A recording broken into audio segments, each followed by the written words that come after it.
Hey everybody, welcome to the show, Kenzo's Workbench. If you haven't been here before, well, it's just a guy in the basement painting some 3D prints for the most part.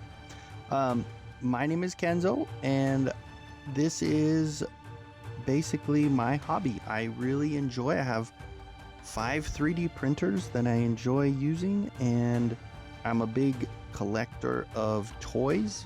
Of course, a lot of us, middle-aged people, you either buy cars or you buy toys. Well, I can only afford toys, so so I'm a big collector of the toys, and I do enjoy collecting Masters of the Universe. And so with that, there are a lot of talented 3D artists out there. So for me, I love going and finding a good 3D render, and that's a 3D printable, and then I get to paint it. So this particular project is, of course, He-Man. I started out, this one is designed by LA Figures, and I got that on Cults 3D.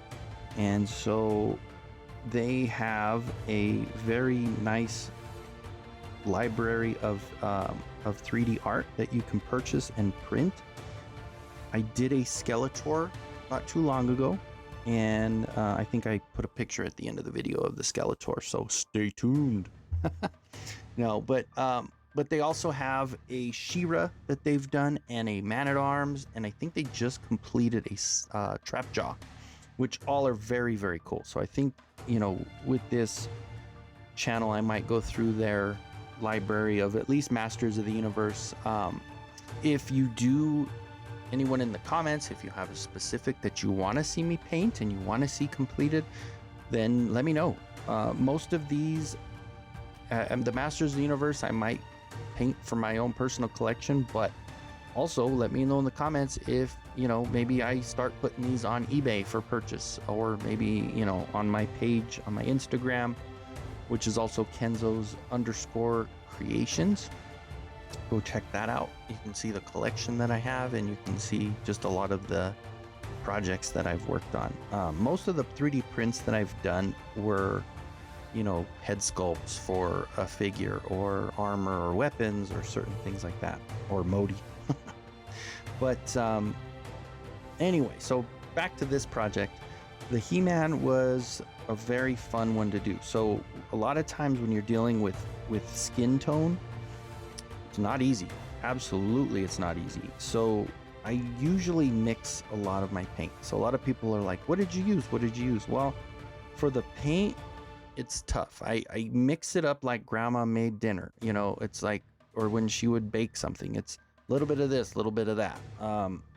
I kind of go as I go. It's nothing specific, and I probably would do a lot better for myself if I had an exact mixture that I use for the paint, but I don't. Like little tips that I've come along the way, like this one looking down, He-Man is a blonde, but I am going with the darker underneath and then covering it with the yellow, which actually does more of a natural style of the blonde hair. You pick things up as you go. There's so many different, even miniature tutorials that you have out there. This is absolutely not a tutorial, because I kind of wing it. I just go as I go, and sometimes it comes out pretty good. But because you know what, art, it's subjective, right? You paint how you want to paint. There's a lot of people that have a lot better eye than I do.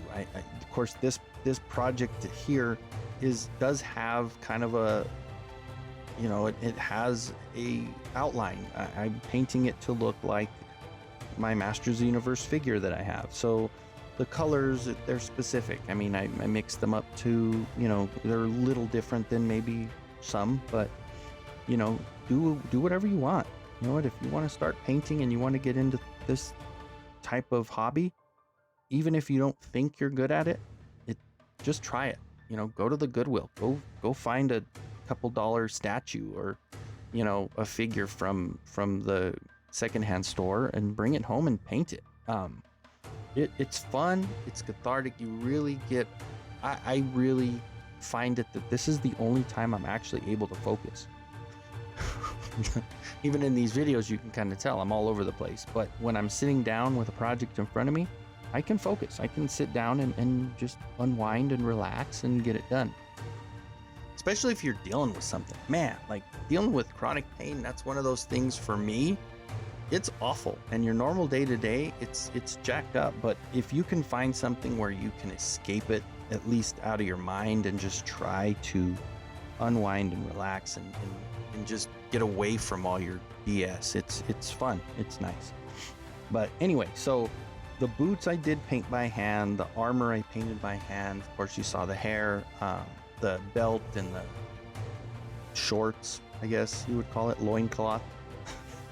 Those are all done by hand. So, but after the boots, I think I'll have some images and some rotating videos of the actual completed figure. I didn't get, my bad, I did not get the eyes on video when I painted the eyes, and I think that might be what a lot of people might be interested in. So next project, I will absolutely make sure I have the painting of the eyes on video. Because sometimes people are like, how do you get the eyes that way? Well, it does take practice. I mean, in a very small brush, or some people use a toothpick, some people use an X-Acto knife, I did use a brush on this one. It's just if you have a miniature brush, it helps. So even if you look on Amazon, you can find some nice miniature brushes. So, but this one had the way that I put it together. Of course, the hand has that little handle, and that goes to the shield. Some of the shield and the armor I did use, actually the shield and the weapons, I used a little bit of that chrome marker, which came out really cool with that silver chrome. And then I used kind of like a bluish metallic for the accents of the shield and the weapon.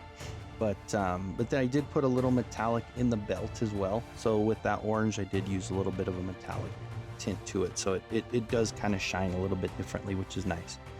I did use a matte spray that I actually had for the airbrush. I used to get the cans, but I cannot find the Krylon anymore, and that was the best matte spray that I can find. But Lowe's stopped carrying it, Walmart stopped carrying it, so I just kind of went with this one, and it does pretty good with making it matte. Some of those other ones, like Rust-Oleum, if you get that matte spray, it's still pretty glossy, especially on figures or miniatures or on stuff like that. So just be careful what you buy. And you know what? A lot of mine is trial and error. A lot of times I'll think something and I end up wasting money because it's not the way that I thought it was. But with paint and with, you always end up needing it for something. So just kind of put it away and put it aside, and you'll use it later. Same thing with paints, certain things, if you don't find the right one for a project, well, if you mix it up, it might work for a different one. So, but anyway, so yeah, so this was a fun one. LA Figures did a lot of cool projects. So the next few, like I said, I'll maybe do the She-Ra next, and then the Man-at-Arms after that, and then the Trapjaw after that. So, and if anybody, maybe we start doing some live streams where I can do some 3D printing, send it your way, and maybe we can paint it together.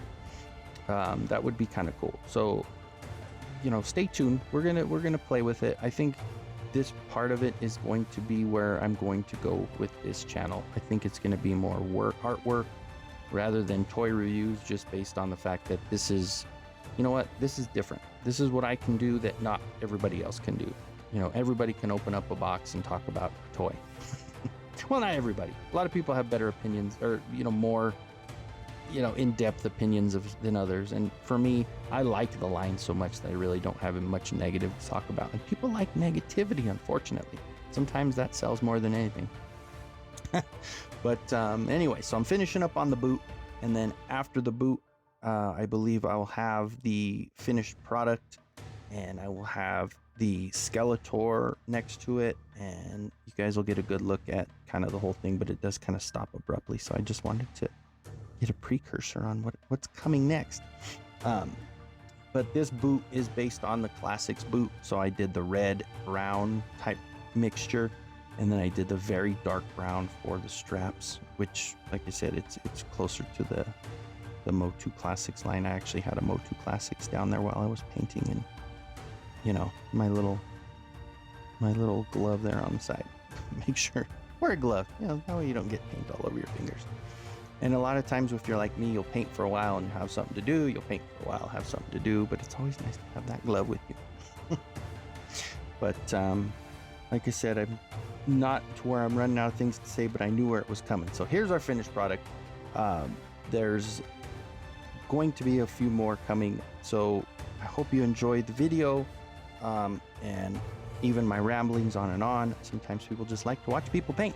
So if you enjoyed it, give me a like, give me a subscribe, write a comment, let me know what you think, if you liked it, if you hated it. I'm good with either one. So I appreciate you guys joining, and I will see you on the next video. Have a great day, everybody.